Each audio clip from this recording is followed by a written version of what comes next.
Good morning and welcome to our general meeting in October, Introduction to Lean Project Delivery. My name is Brianna Wright. I'm the Executive Director here at ASA Houston Chapter, and I am very pleased to have all of you with us today.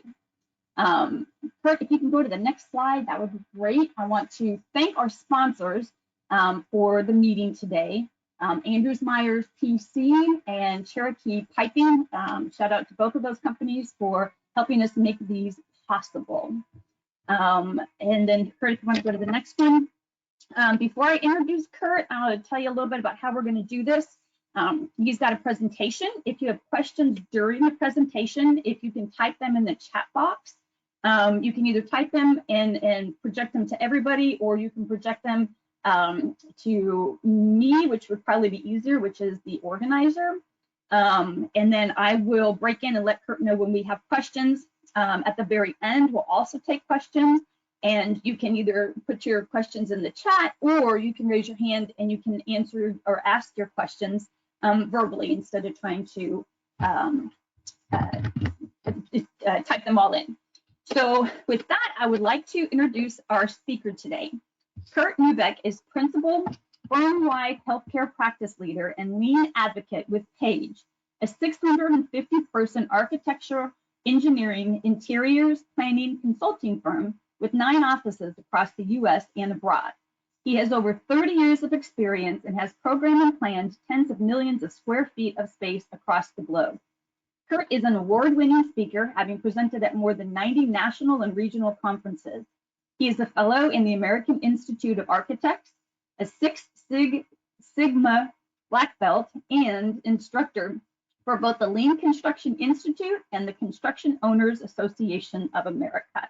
And with that, Kurt, I will turn the presentation over to you. Thank you very much, Brianna. It's a pleasure to be here. And just building on that introduction briefly, I just want to state that, yes, I am an architect, but I've been working as an architect for more than 30 years, so I have been working with contractors for that long.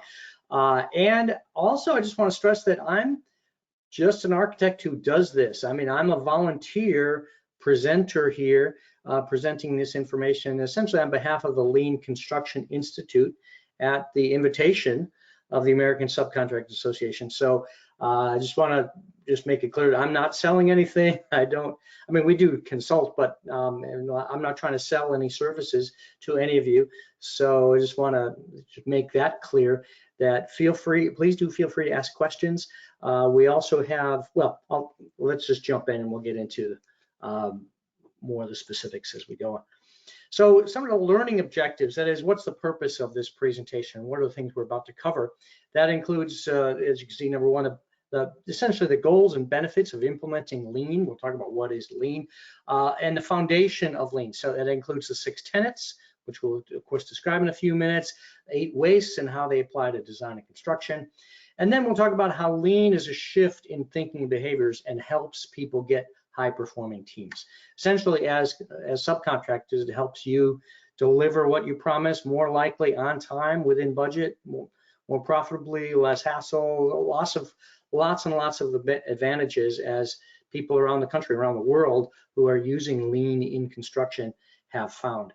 And then finally, the key Lean practices and tools that result in collaboration and improve project outcomes. So again, the Lean Construction Institute, I'll talk more about it at the very end to tell you more about who that organization, and if you want more information about where you can get more content and continue learning. But LCI, Lean Construction Institute, stresses this progression. That, I mean, this is generally how we all learn things. We start out with, we might be unaware of a topic, and then you get to awareness. That's the little red star. That's where we are here.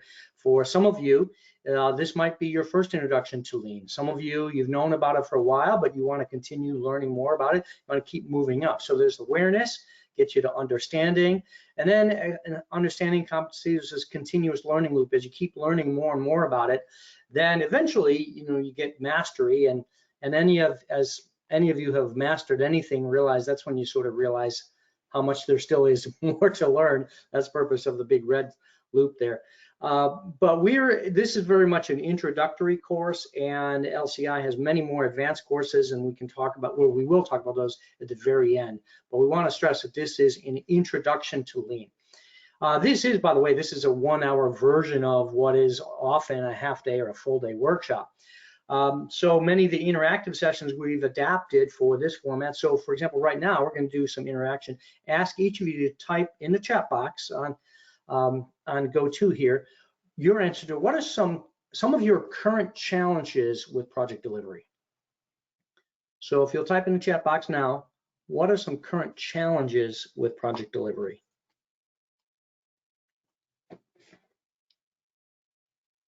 We'll take a minute or two to give you a chance to start typing those, and we'll review those briefly before we move on. And Kurt, just a reminder, I can't see any that are directed only at you. So you want to make sure that you look at your chat box too to make sure somebody isn't sending it directly to you.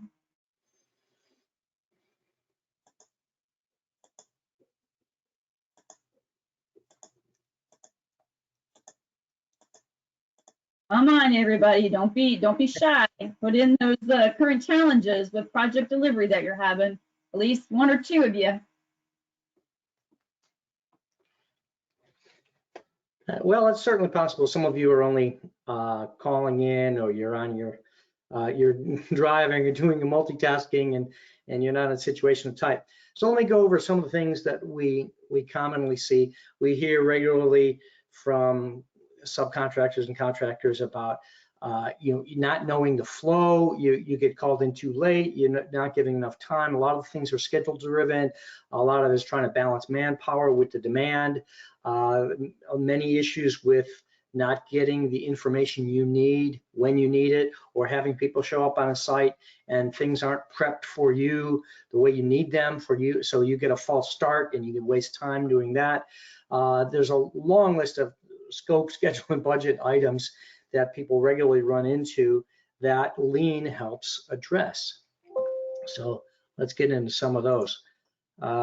So what is Lean? When we say Lean, first of all, the background of Lean generally is widely credited with having started with the Toyota production system. Many people studied this was more than 20 years ago.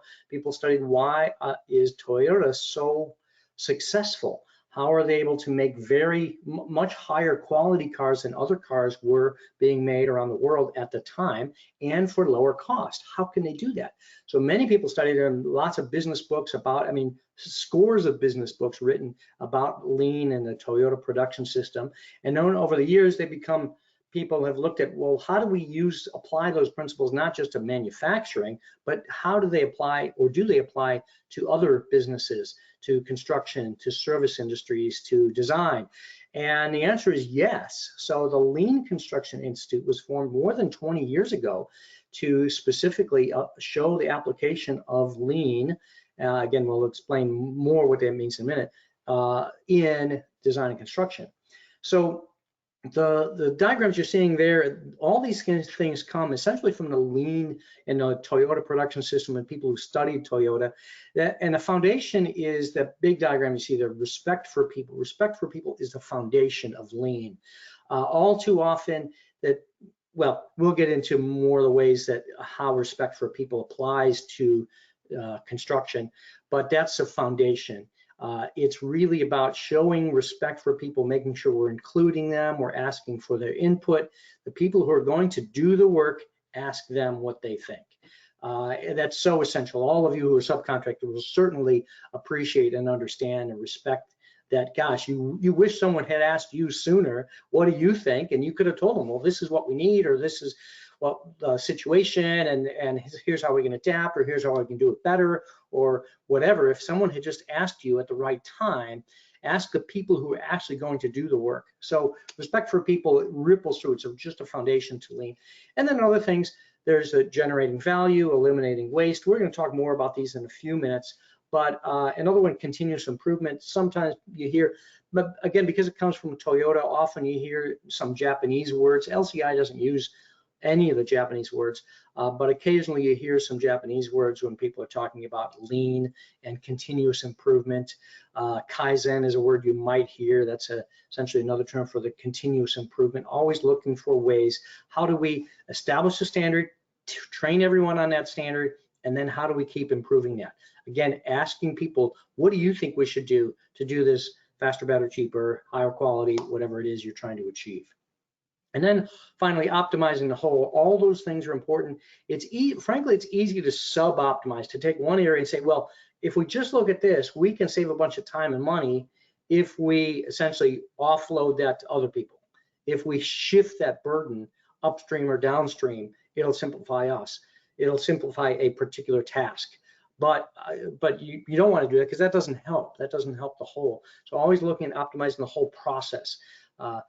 So that's that's very, very briefly introduction to how does lean thinking and lean principles apply to all businesses and including construction. We'll talk more about what those mean as we go on and more specific applications to construction.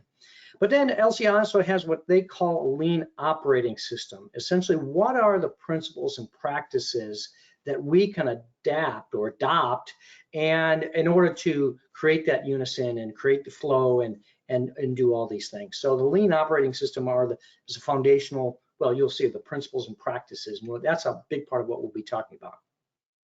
Now, why lean? Why are we even talking about this? Why has there been growing interest in this across the country and globally to apply lean principles and practices to construction? Well, this is one of my favorite studies. Dodge Data Analytics did this study. There are lots of studies that talk about the benefits of lean and talk to almost any contractor who has been trained in it and using it successfully. They'll tell you it's fantastic. But here's a great study. They talked to 81 owners across the country, over 300 projects, big projects, and projects delivered in every delivery method. And they asked the owners, you tell us which were the best projects and tell us the aspects of them. And what they found was what they summarized as very high lean intensity projects were better. They're more likely, and we'll talk more what that means in the next slide, but those that used lean, more often than not, the client felt and was a strategic partner, which was beneficial. The projects completed ahead of schedule, under budget, and with greater design excellence. So it wasn't just about thrifting out or value engineering or shifting, just saving money or time. The client got a better building. The little graphs there show the blue ones are the projects that had very high lean intensity, and the gray ones are the ones that basically weren't using these kinds of lean principles. Now, what does the high lean intensity mean? Here's the list. These are the things that were most likely to be correlated with those successful projects. They used a visioning workshop, they used physical mock-ups, target value delivery, TVD. We'll talk more about that in a few minutes. What does that mean? But essentially it means that the cost and schedule inform the design, not the other way around. Well, the other way around too, but becomes early input to design. A lot of collaboration is a big part of it, BIM coordination, site observation mapping, early prototyping with the users, co-location or big room, we'll talk about that one. We'll talk about almost all of these. And project validation. Project validation is about, during the very, very beginning of the project, establishing the scope, schedule, and budget, doing enough design or at least basis of design discussion to do some early cost estimates and for everyone to agree that can we build this building given this scope within the scope and within the time and budget available, and making sure those things are in balance before you move forward. So projects that do these things are much more likely to be successful.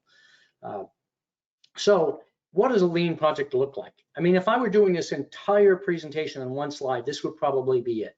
So how does it look different? How do lean projects look different from the way some of you have been doing this for decades, I assume? So here's, let's run through these pretty quickly. This will be just a kind of an overview slide, and then we have many more slides to talk about details. So the first one, I mentioned respect for people is the foundation. That means asking people for their input, respecting your time, collaborating.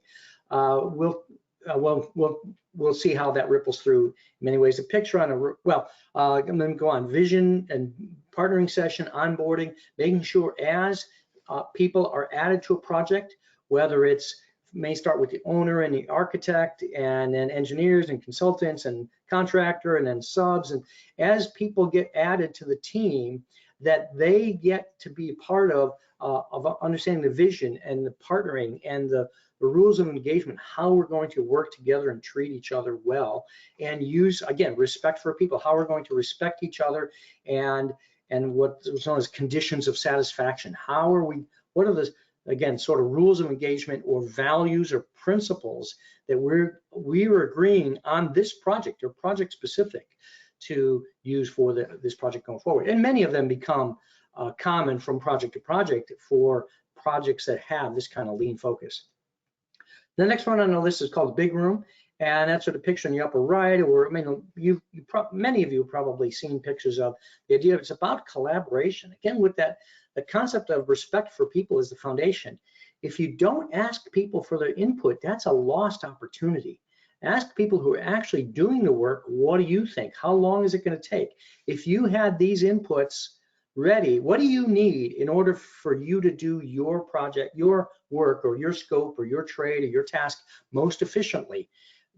Ask people that ahead of time, and then let's get everyone coordinated.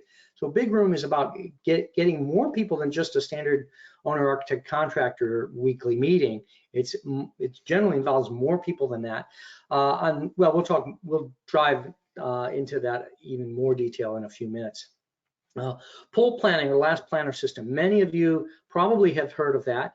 Many contractors, the first thing, as they're getting started in lean, the first thing that they adopt or take on is pull planning, and specifically the last planner system is the Lean Construction Institute's version of that.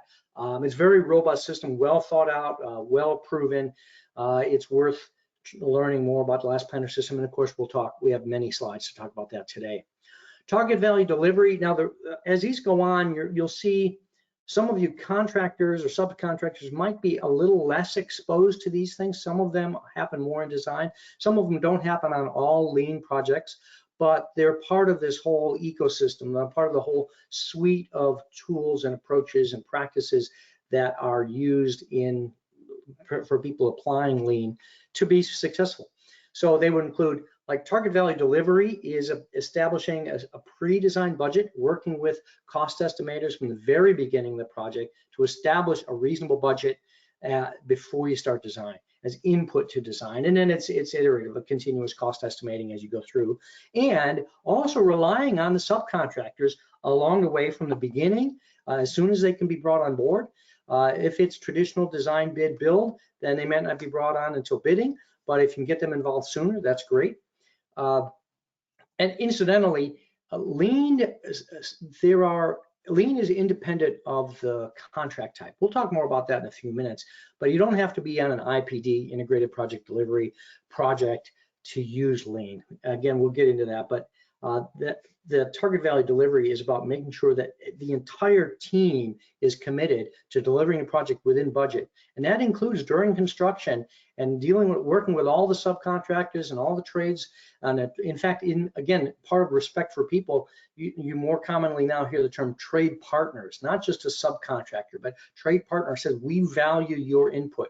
We need your expertise in your trade to help us inform the design and construction of how we're going to build this building. We'll talk about continuous improvement and what is often called the PDCA, Plan, Do, Check, Act cycle.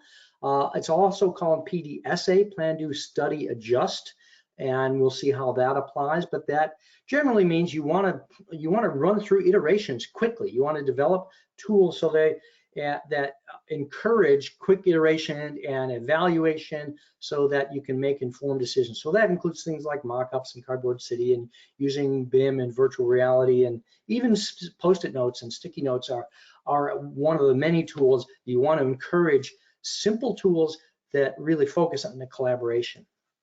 Choosing by advantages is another approach to helping clients make informed decision.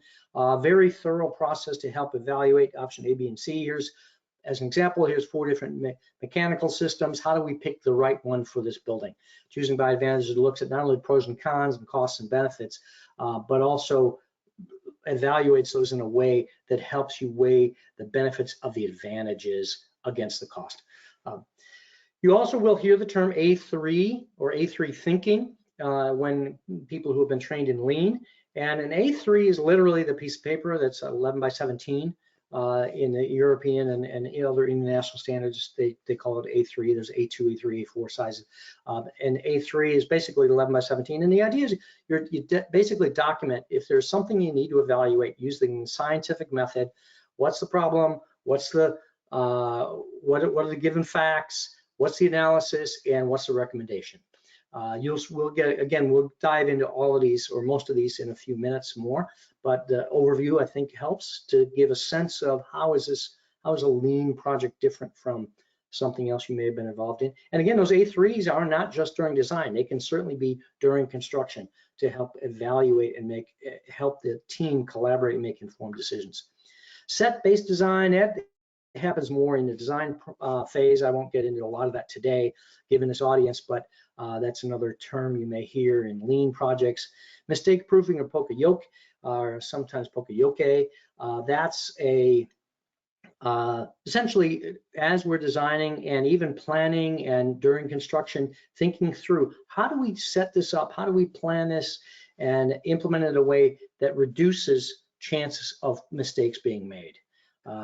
And then a similar or related is failure modes and effects analysis. That's to oversimplify, it's a way of looking ahead and saying, where are the places where we think this could fail and how do we ameliorate or balance to try to reduce those risks? And then finally, you'll hear this a lot, including at this meeting. Almost every meeting you end with pluses and deltas. Again, respect for people. Ask the people who were involved in the meeting. Pluses, what added value? What did you like about this meeting? What added value for you? Deltas, what would you change? It's better than pros and cons. It just, again, without going into a lot of details. So that's a lot of information, but that's like the whole presentation on one slide.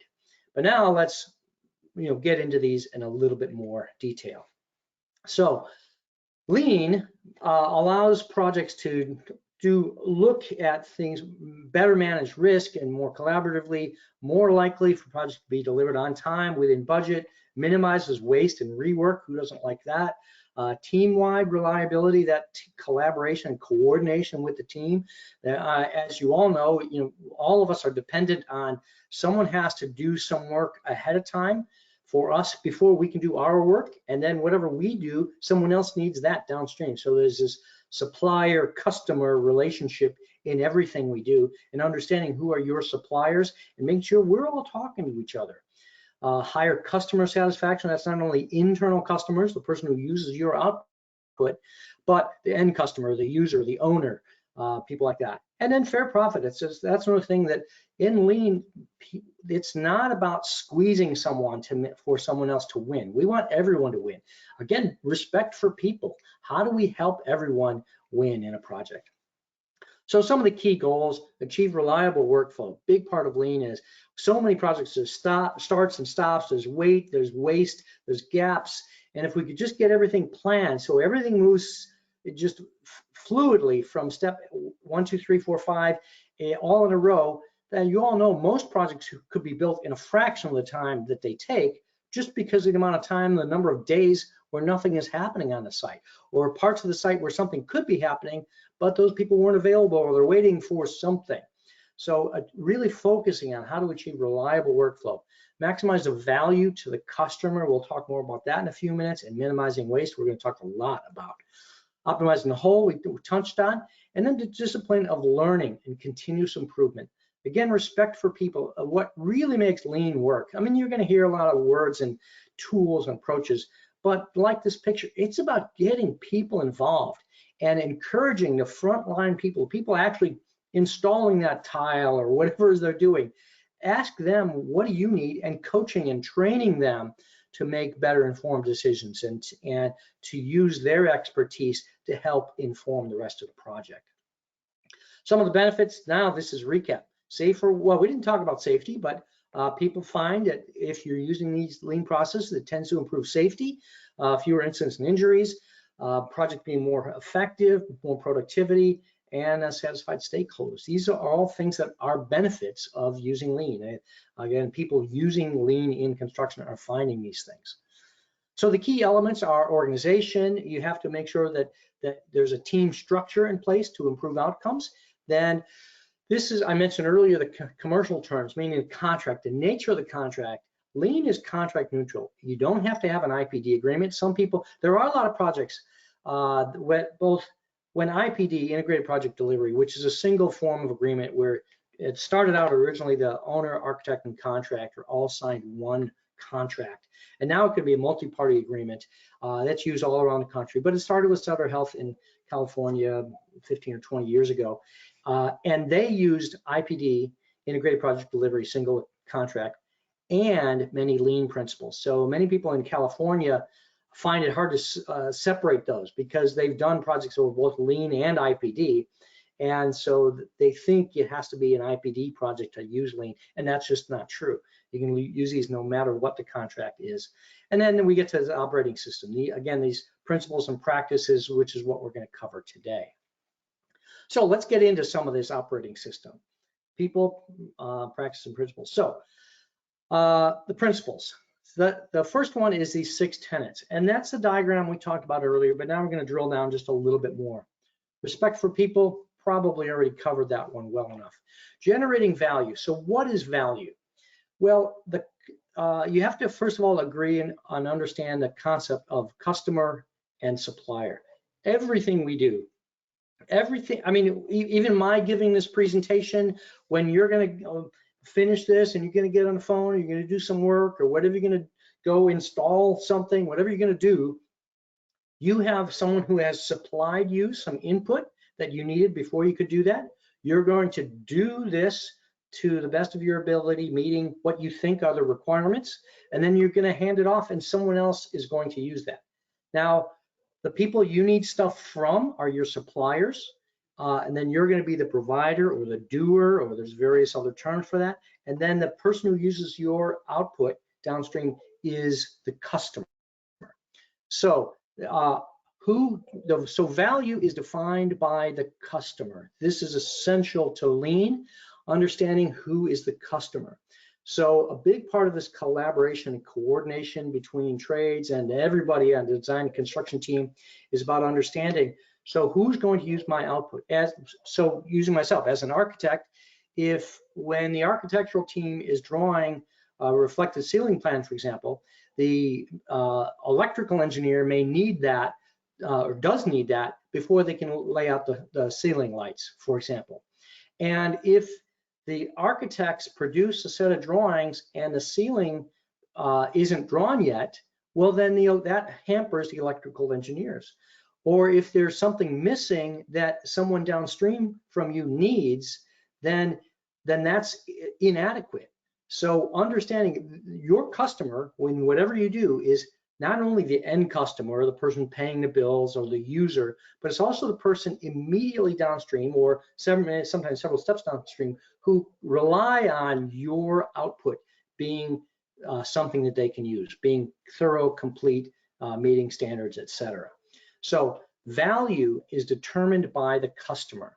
And we'll see how that ripples through. Very, very important to understand. So when you're doing some work, you have to ask your customer, what do you need?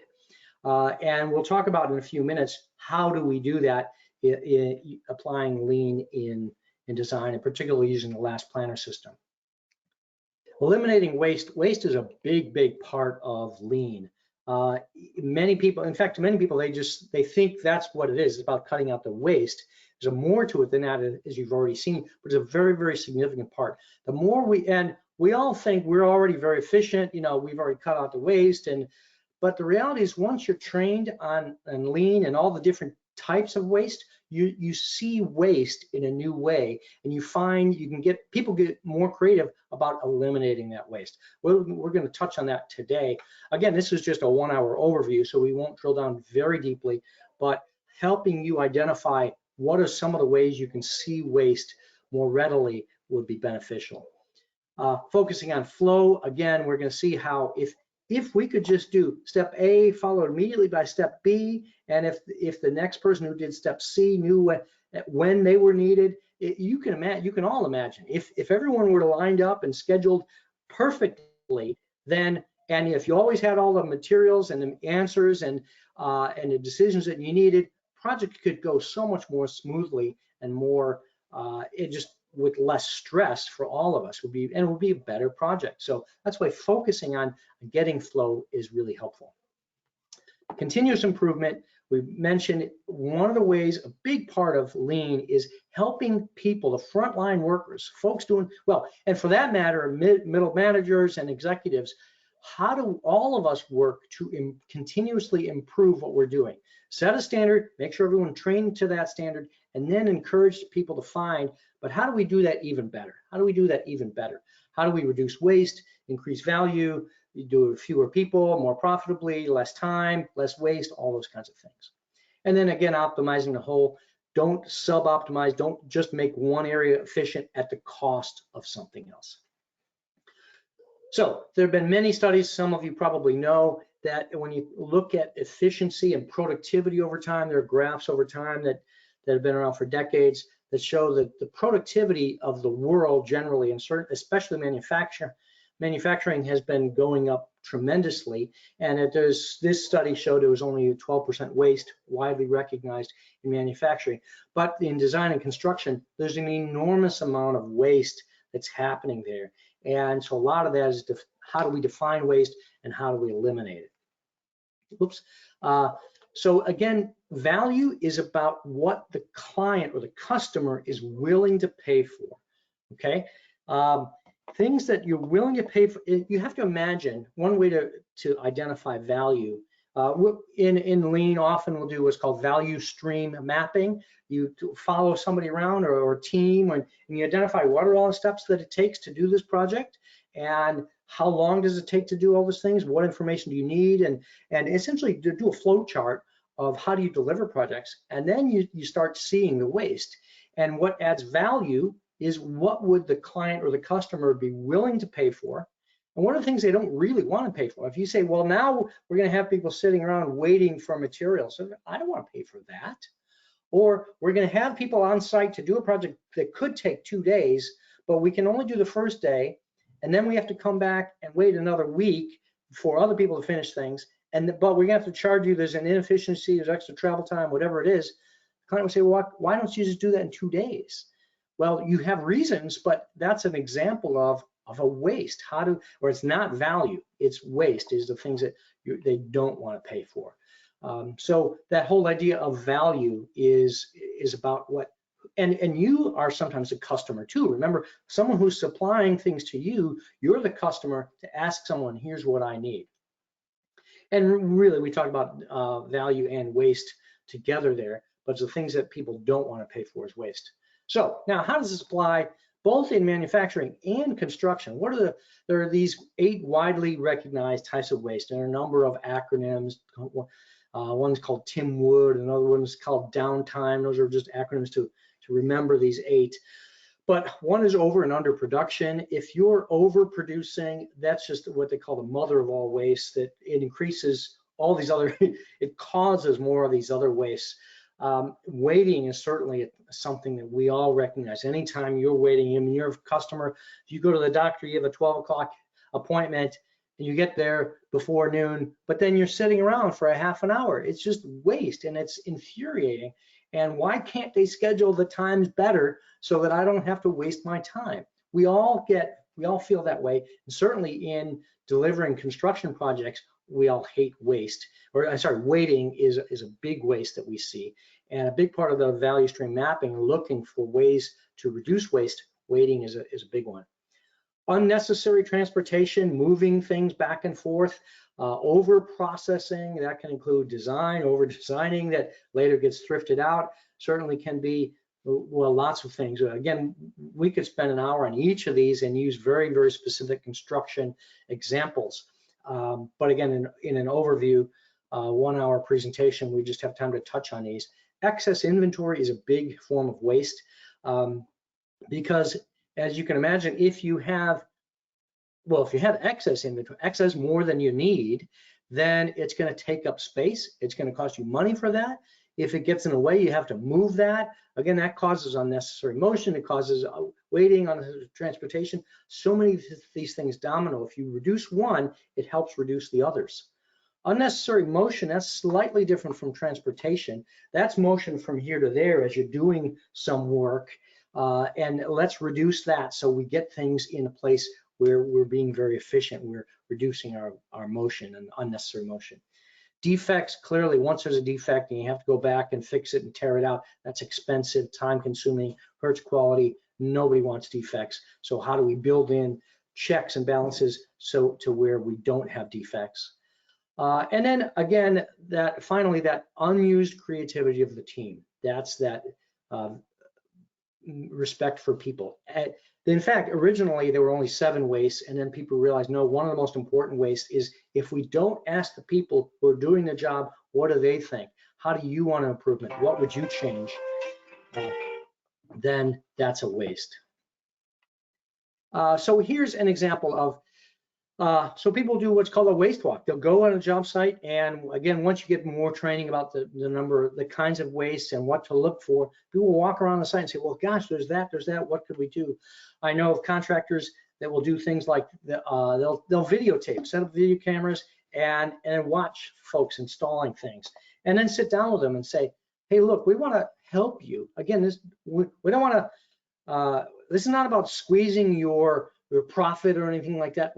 Let's help you understand how to apply lean. Here's a videotape of, here's an example. Let's say someone was installing, let's say it's a hospital or a hotel, and you got 20 bathrooms to install. And the video camera shows the crew going to get supplies, and then they go and they're doing some installation. They run out of something, they have to go back to somewhere, to their cart or something, and then they go back and forth. Every time they do a bathroom, they go get these supplies. So one of the suggestions is that people who do this say, let's do what's called kitting. Let's create a kit. Let's create a batch of these things where we pre-plan all the fittings you're going to need, all the cement and all the things you're going to need, clamps, etc., and put those in a box and make 20 of those. So if you're going to go do 2 of these back to back, grab 2 of those kits and go do those.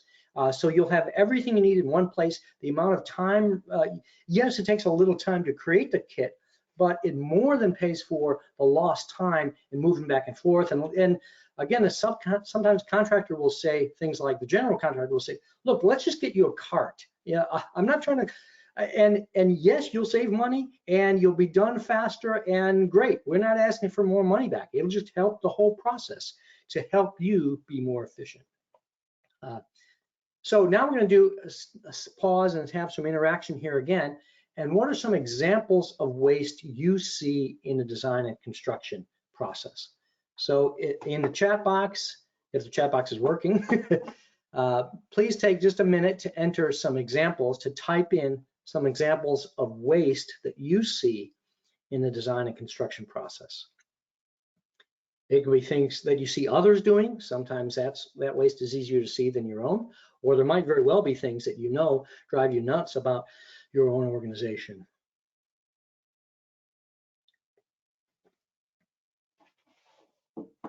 No, Kurt, if I had thought about it, I'd get the Jeopardy theme song up. But I didn't think about that in enough time. Yeah. Any of you guys have some examples of waste that you see, which I know you all do? Just type them up there real quick and share them. Well, and we know there are almost a dozen of you on the call here, so that's so we know you're out there. Or don't think you're the only one, by the way. Like I said, there's about almost a dozen people, 11 people listed on here. So we'll give you another minute, and if we don't get any entries, then maybe it's a technical glitch. But if it's not a technical glitch, you should see on your screen, on your go-to screen, somewhere where it says chat, the word CHAT, and if you click there, there's a place where it says type message here, and you can type in there.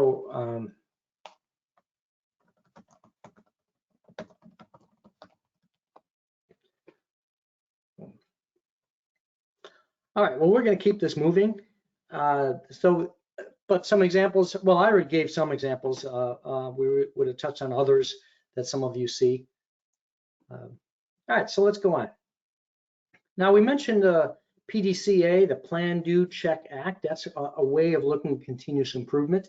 And it's about any time, and part of Lean is encouraging people to improve and working with them to make it a safe place to say, look, we want you to try new things. If you think it'll help, give it a try. They won't all work, but that's the whole point of experimentation. There will be things, and we as the managers or the advocates of Lean need to tell people it's, it doesn't have, the first one doesn't have to work. This is about experimentation. If you think something's going to save you some time, go try it. But again, do it in a way that's very simple and quick. Like, don't spend a bunch of money. In fact, they say use your wits, not your wallet.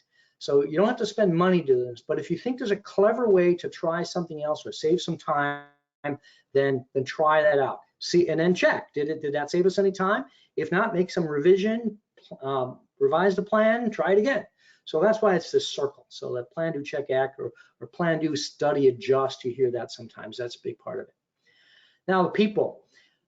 People is a critical part of this, of course, and these are some of the key points we'll talk about. So the project as a promise, a big part of what makes these projects work, or what makes Lean work, and when people come together and we make commitments to each other.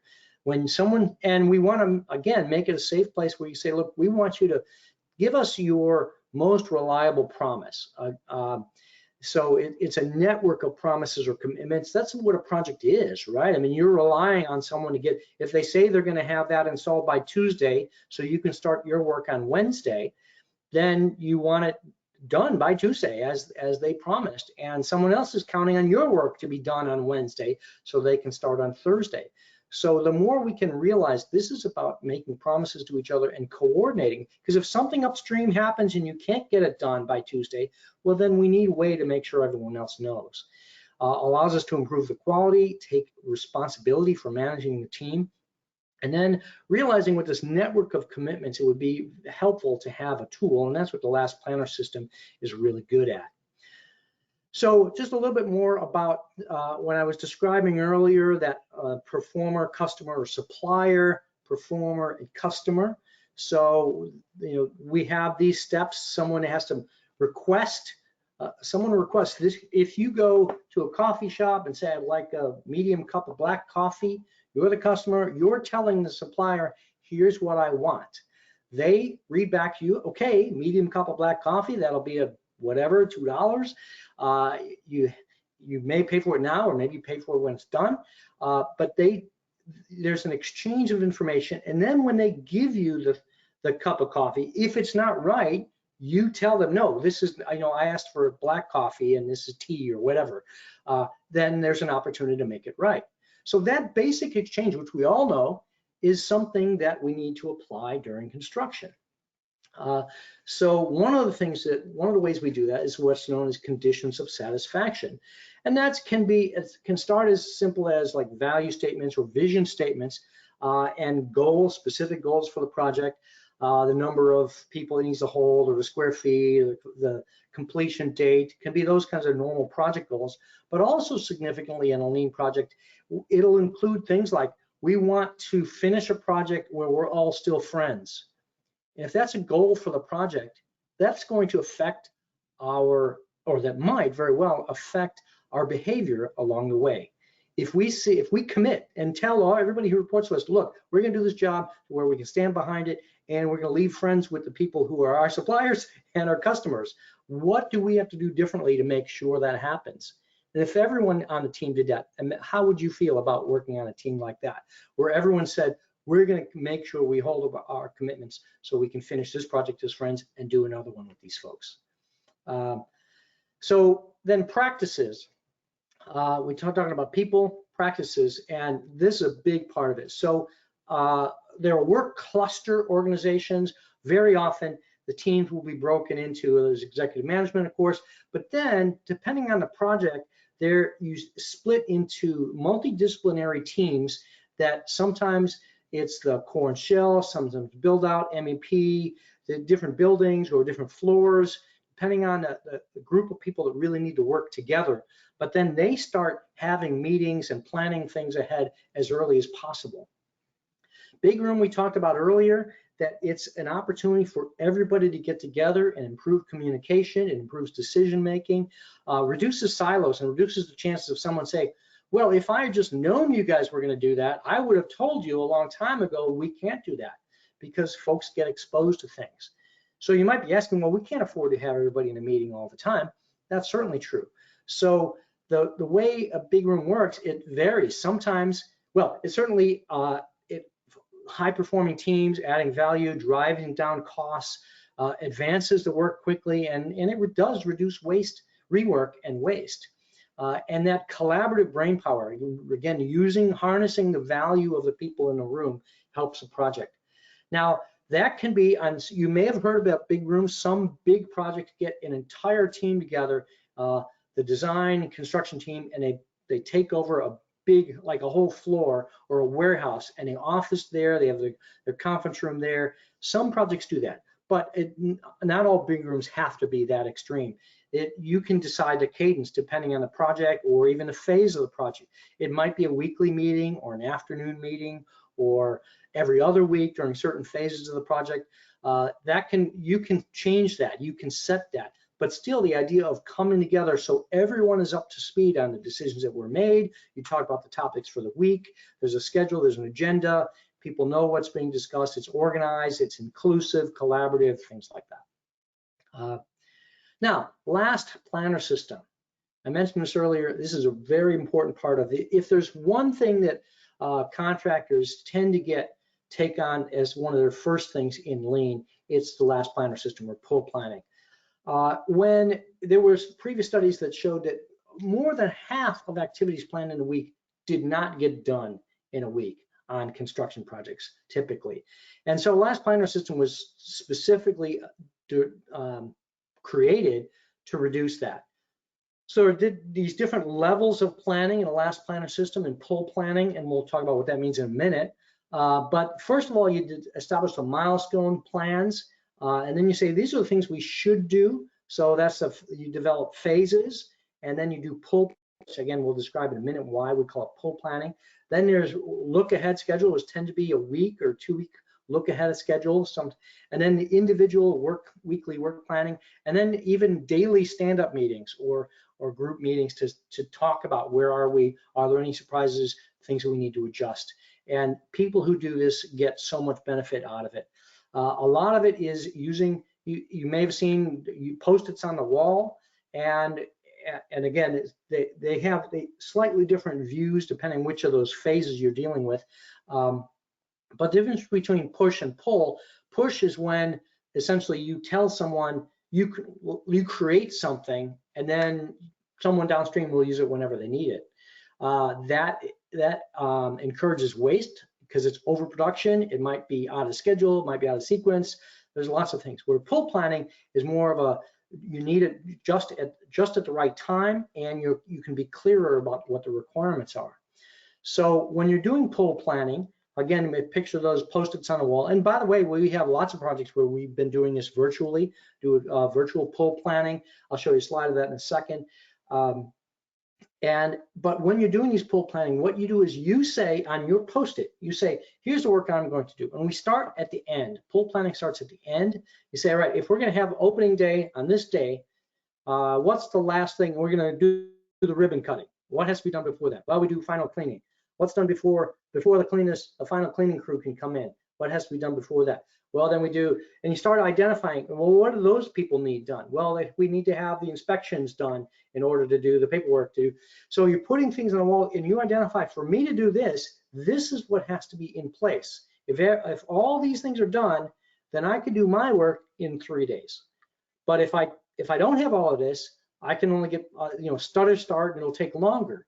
So that's why on these tags or Post-its, whatever they are, even their virtual tags, you say, here's what I promised to do, here's what I can get done, here's how long I need, but this is my request. This is the input or the information or materials or what I need done in place in order for me to do my work. And so these pull plans could look, again, pre-COVID, it looked like this, but these are all different team members. Each discipline or trade gets a different color, post-it, and so there's a lot of discussion and collaboration. Well, I need this, but I need a cost estimate. Oh, I didn't know. So that kind of collaboration. Here's an example of doing it virtually. This particular software is called Mural. It's a website that's subscription based, but you do the same thing and you can have multiple people in there moving around their post-its, and we're all on a Zoom call having the same kind of discussion, but still the idea works exactly the same. So again, you start at the end, you're talking about it, and you keep moving your way forward, and then you get to the beginning. Now, then the question is, do we have that much time? Sometimes you say we have to move in by this date, and then you get to all the steps that are taken, and you say, well, we should have started a month ago. Well, then we have to go back and reevaluate. Where can we save some time, and how can we shorten some things and work through what else do you need without squeezing somebody, without telling someone, well, you get 2 weeks instead of 3. No, it's about collaboration and talking through. Well, if you had this much information, can you get started so we can get these other people going on that? You still need your 3 weeks. We're not trying to squeeze you, but how do we work together to do this smarter and still give you all the time you need? And then here's some examples from Robbins and Morton and various team huddles. In fact, the one on the right, well, both of these are recent photos, so you can see folks with masks on and keeping social distance there while they're reviewing what's available. Another tool that you see or technique is called 5S, and it's these sort, set, shine, standardize, and sustain. It's about being organized because you reduce waste. We all have like a junk drawer in your kitchen, right? One of the drawers that just has all the other miscellaneous stuff. Well, if you're looking for a particular knife and you're digging around in that junk drawer, you don't know if it's there or not. You might take 5 minutes before you realize it's not even there. So imagine if our work were like that. If you went to your shop or you went to your job site and you open the drawer and you can't even tell if the hammer or wrench or whatever you need is even available. So that's when we get into things like this, establishing an order and kitting and using these shadow boxes and things like that, so you can see at a glance that one wrench where the yellow is missing. If you're looking for that wrench, you know not to dig through the drawer. These are simple things that people can do once, and it reduces waste. It helps speed things up, even identifying where the recycling trash bins go, labeling it. You see a lot of these kinds of things on lean projects. Target value delivery, again, for subcontractors, I wasn't going to get into a lot of, but this is where we are trying to drive up the value and reduce the cost. So we get input at the beginning into the design process and working with subcontractors, getting more. Some of you are probably involved in projects where you're being asked more commonly than you used to help do some early cost estimating and input into multiple design options. This is why. And again, continuous cost modeling is a big part of that. A3, I mentioned a few minutes ago. This is essentially the outline of that and the process. It's an organized method to think through a project. And here's an example. And then prototyping, we mentioned earlier. So mock-ups, these are just cardboard mock-ups of what this was an emergency department, what it might look like. And then here's a little cartoon. So, optimist says glass is half full. The pessimist says it's half empty. Where a lean thinker would seize waste and say, why is the glass twice as big as it should be? So there's an example of how lean thinking is, where's the waste there? So we'll skip that new actions and get into the close here. So I know that was a very quick hour about lean. It's a lot to cover in an hour, but hopefully it's giving you a good overview. Now, where do we go from here? So this is the same slide you saw at the very beginning. If you're unaware, there's certain things like introduction to project delivery that we just did. And the Lean Construction Institute does these by classroom. There's like half-day workshops, webinars like this one, and other approaches. Then they have different levels of classroom and training so you can learn more and keep working your way up that ladder. The Lean Construction Institute, in case you don't know, is a global, well, started in the US, but they have global communities of people using lean in construction. It's been around for more than 20 years. They're what they call communities of practice all around the country. In Houston, we have, it's not on this map because you have to be in existence for a certain amount of time and have a certain number of events before you can count as a community of practice, but we do. Now in Houston, we're at the threshold of doing that. Lean Construction Institute has lots of books available about this. Your local community practice is another great way to keep up with this.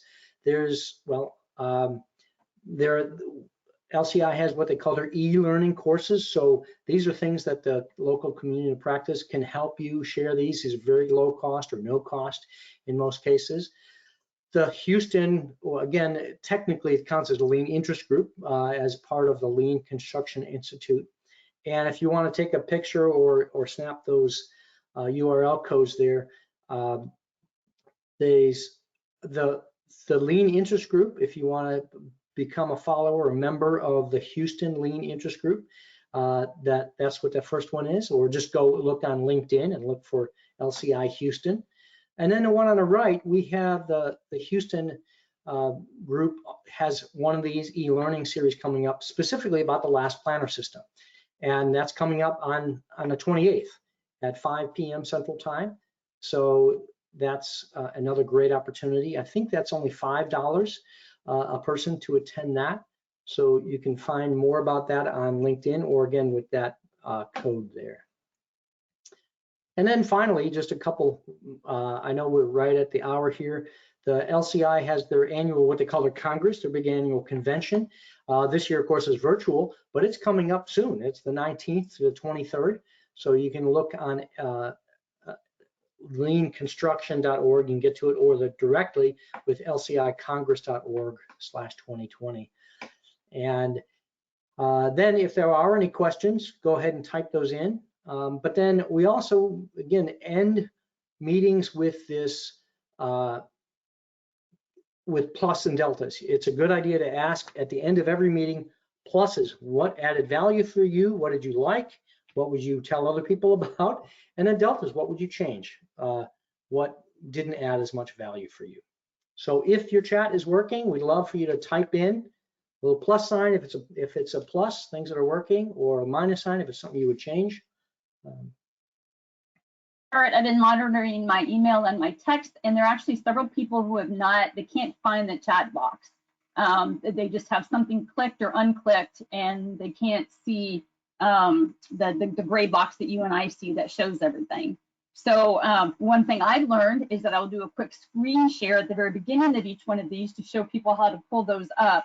So we do have some people that weren't able to get in. I do have one though, from Dinniker at ISIC, and he said he wanted me to convey the comment that it was a great intro to LCI, very informative and helpful. We incorporate many things from LCI daily without knowing it is a part of LCI. We will now make a concerted effort to incorporate LCI methods. Thank you, Kurt. And what I want to say to anybody else who's on here, if you've had a problem, you haven't been able to raise your hand or put a question in the chat, if you follow up with me with an email and let me know what your question is, I will forward that to Kurt. And if we have a couple of questions that really need him to speak the answers, then he and I might be able to get back on video real quick in the next couple of days and do that. Oh, we do. Oh, Christina on here said they need to click on the orange arrow. So if you see an orange arrow, click on that and maybe that'll get you to the right place. But I definitely will go through this, share a screen and help some people. So prior to our next one. So if you had questions, weren't able to ask them, please forward them to me. I'll get them to Kurt and we'll get you the answers.